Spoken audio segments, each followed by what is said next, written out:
Hey everyone, glory be to God and welcome to this video. I want to say welcome to this channel. Today I want to talk to you guys about the gift of tongues, okay? So as we see, there's a lot of confusion about the gift of tongues.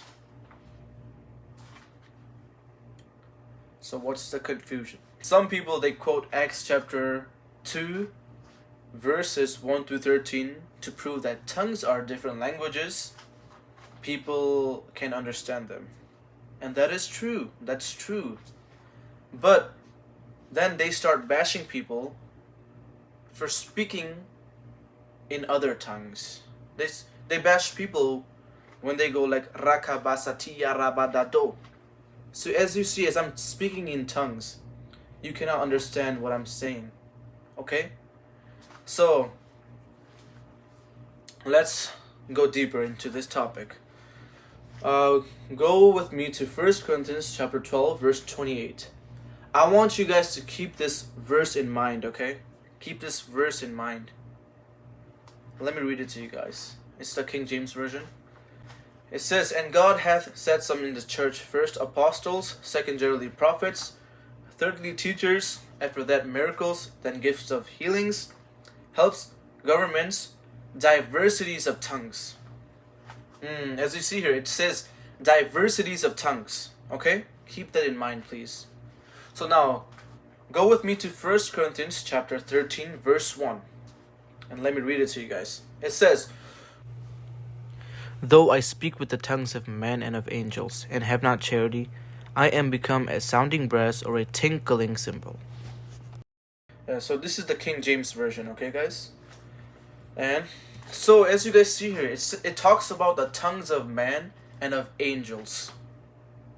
Okay? So you can see there's tongues of men and there's tongues of angels.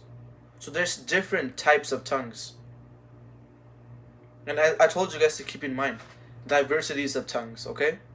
Now go with me to 1 Corinthians chapter 14 verse 2 and let me read that for you guys. "For he that speaketh in an unknown tongue speaketh not unto men but unto God. For no man understandeth him, howbeit in the spirit he speaketh mysteries." So as we see here, it talks about an unknown tongue, which is spoken not unto men, but it is spoken unto God. And no man can understand it. Okay? Because in the spirit, he is speaking mysteries. So now, the book of Acts, it talks about the disciples speaking in tongues, and then the other men from outside, they could hear them speaking and they could understand them.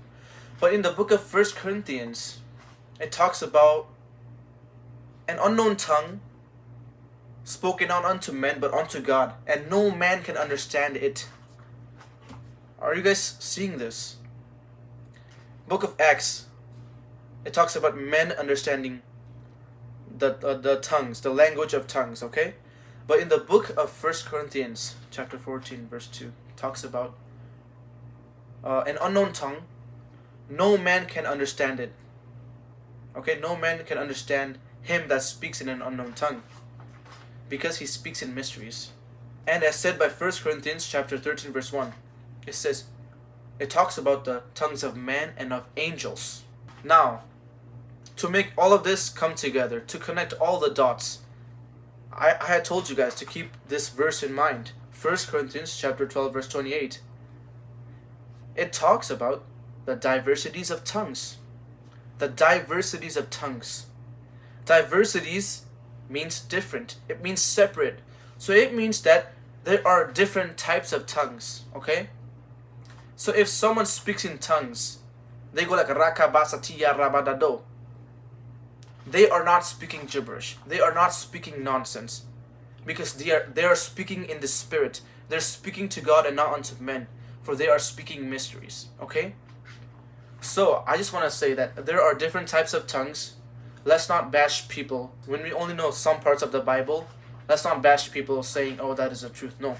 Because as we see, as we connect all the dots, it can be shown that there are various types of tongues. Tongues of men, tongues of angels, tongues that can be understood, tongues that cannot be understood by men.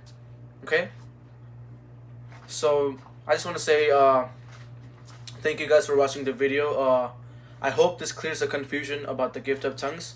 Glory be to God and shalom to you guys.